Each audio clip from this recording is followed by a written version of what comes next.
Hello guys, it's me again, Krong TV, at sa video ito pag-uusapan natin ang isa na namang napaka-interesanting pangyayari patungkol sa ating paboritong manga at anime series na Boruto, Naruto Next Generation.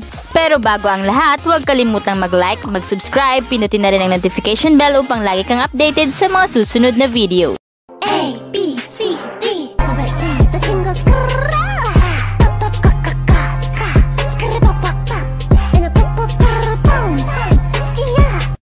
Sa video ito pag-uusapan natin kung bakit nga ba walang inilabas na bagong chapter ang Boruto. Pag-uusapan din natin dito ang maaaring mangyari sa chapter 72 ng Boruto. Ang pinakahulingang chapter na inilabas ng Boruto ay ang chapter 71 kung saan talagang inabangan nating lahat dahil sa ipinakita ang tangkang pagpatay kay Amado nitong si Code. Kasi nga 'di ba, ipinakita na kinuha ni Code si Amado at pinagtangkaan nga itong patayin. Kasi nga 'di ba, si Amado ay isa rin sa main target nitong si Code. Kaya naman ito ay hindi nagdadalawang isip na patayin itong si Amado.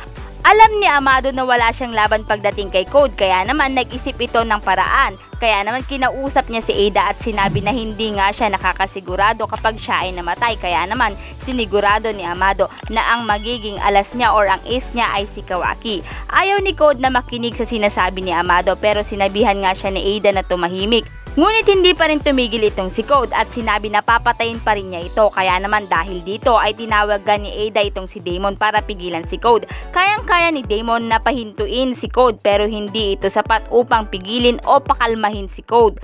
Binantaan ni Ada si Code na dapat makinig sa kanya ito kung ayaw nga niyang maging hadlang sa kanilang dalawang magkapatid. Dahil maaari nga nilang i-dispose itong si Code any moment nila gustuhin. Dahil 'di ba sa sitwasyon ni Code ay mas kailangan nga niya ang dalawang ito dahil so far ay wala nga siyang kakampi o kasama upang nga ma-achieve ang kanyang goal. Para kay Code ay wala nga siyang ginawang mali para magalit sa kanya si Ada pero muli ngang nagsalita si Amado kaya naman muli ay nagkaroon na naman ng diskusyon ng tatlo. Kung matatandaan, sinabihan nga si Ada na maaari nga siyang mag-stay sa Konoha pero yun nga nakisama pa rin nga siya sa taong kalaban ng Konoha o sa taong kanilang biggest threat. Samantala sa kabilang dako naman sa Konoha, kinausap ni Shikamaru si Naruto, Boruto, Kawaki at itong si Sasuke upang nga i-inform sila patungkol nga sa ability ni Ada. Bukod nga dyan, sinabi rin nga ni Shikamaru na sigurado nga siya na meron pang isang cyborg na kaya ngang mag-reflect ng kahit anong pag-atake dahil sa nakita nga niya na meron ngang ginamit noon si Code na cyborg pero ito ay hindi si Ada. Samantala, pinasalamatan naman ni Ada si Code dahil sa ginawa nga nitong pagpapalaya sa kanya. Pero kasunod nito ay sinabi nga ni Ada na dito na nga nagtatapos ang lahat. Sinabi naman ni Code ang pagmamahal niya kay Ada pero kahit na ganito, hindi nga nakinig or hindi nga nagbago ang isip ni Ada. Dagdag pa ni Daemon, kahit na ang kalaban ay ang mga Otsutsuki or kahit sino man, handa pa rin siyang iligtas itong si Ada. Hindi kailangan ni Ada ng dalawang knights. Dahil sa sinabing ito ni Daemon, sinabi naman ni Code na tama nga itong si Daemon at ang nag-iisa ngang knight lang nitong si Ada ay walang iba kundi si Code. Dagdag pa ni Code na si Daemon ay ang totoong hindrance o hadlang sa kanila. Kaya naman, kailangang mawala ni Daemon dahil dito nag-umpisa ngang maglaban ang dalawa. Nang maglalaban ang dalawa ay bigla ngang sumigaw si Bug kung saan isinigaw nga niya ang kahinaan ni Daemon kung saan ay dapat iwasan ni Code ang palad or ang palm ni Daemon. Dahil ito ang paraan upang mai-reflect nga ang attack nito sa isang individuals na madadapuan ng kanyang palad. Dahil dito, naging confident na naman itong si Code kung saan nga ay inakala nga niya na matatalo na nga niya si Daemon. Pero hindi nga ito ang nangyari dahil kayang-kaya nga siyang pabagsakin at tapusin ni Daemon. Kaya naman, nung hindi na nga niya kayang kalabanin si Daemon ay umalis na siya at dinala nga si Bug. Pero bago nga siya umalis ay kinausap muna niya si Ada kung saan sinabi nga niya na kapag naging Otsutsuki na siya, ang kapangyarihan ni Ada ay hindi natatalab sa kanya at dito na niya malalaman kung mahal ba talaga niya si Ada o papatayin na lang niya ito. At nung nakaalis na si Code, pinilit naman itong si Ada na sabihin sa kanya lahat ni Amado ang kanyang mga nalalaman.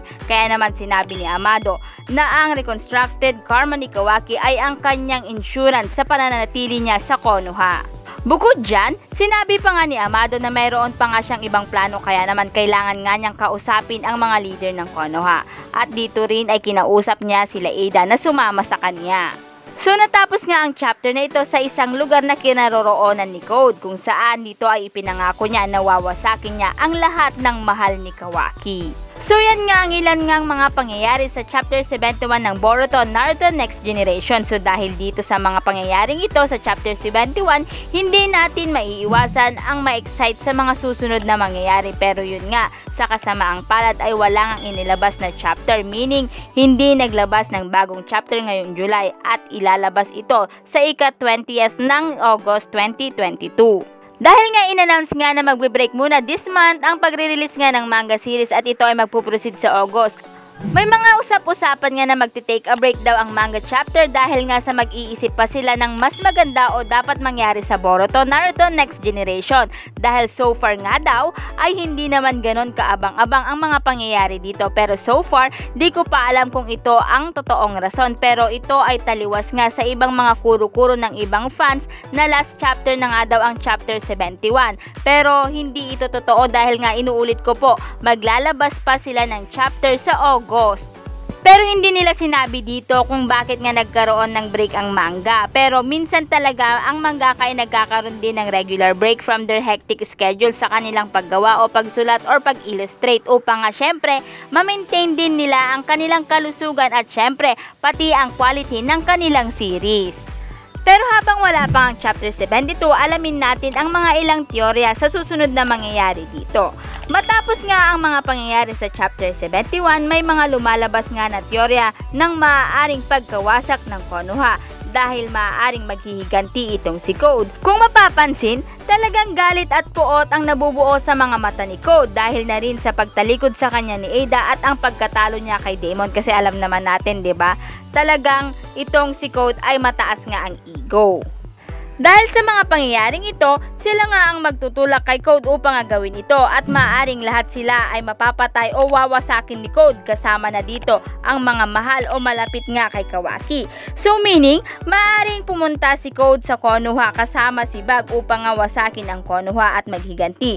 Pero dahil sa may kakayahan si Ada na makita ang current event o ang kasalukuyang mga pangyayari, hindi niya nga papayagan si Code na gawin ito at dahil dito, sisirain nito ang mga plano ni Code. Sisirain niya ito kung saan maaaring kasama niya dito ay si Kawaki. Hindi malayong mangyaring sumugod agad si Code sa Konoha dahil kung mapapansin, ang pag-uugali ni Code, siya ay padalos-dalos, hindi nito pinag-iisipan ang kanyang mga ginagawa. Katulad na lamang noong naglaban sila ni Daemon. Nalaman lamang niya ang kahinaan ni Daemon, sinugod na niya ito kahit hindi pa niya alam ang buong kakayahan nitong si Daemon. Ito rin usually ang nagiging dahilan ng pagkatalo niya sa laban. So, kaya naman, ang maaari nating abangan sa Chapter 72 ay ang galit ni Code at kung papaano nga ba mawawasak ang kanyang plano. So, abang-abang lang tayo guys sa August 20 sa susunod na chapter ng Boruto Naruto Next Generation. So yan na nga guys ang dahilan kung bakit nga wala ngang chapter ngayong July at yan din ang maaaring mangyari nga sa susunod na chapter ng Boruto Naruto Next Generation, ang chapter 72. So dito na nga nagtatapos ang video ito. Any comment and suggestion, just comment down below. Thank you!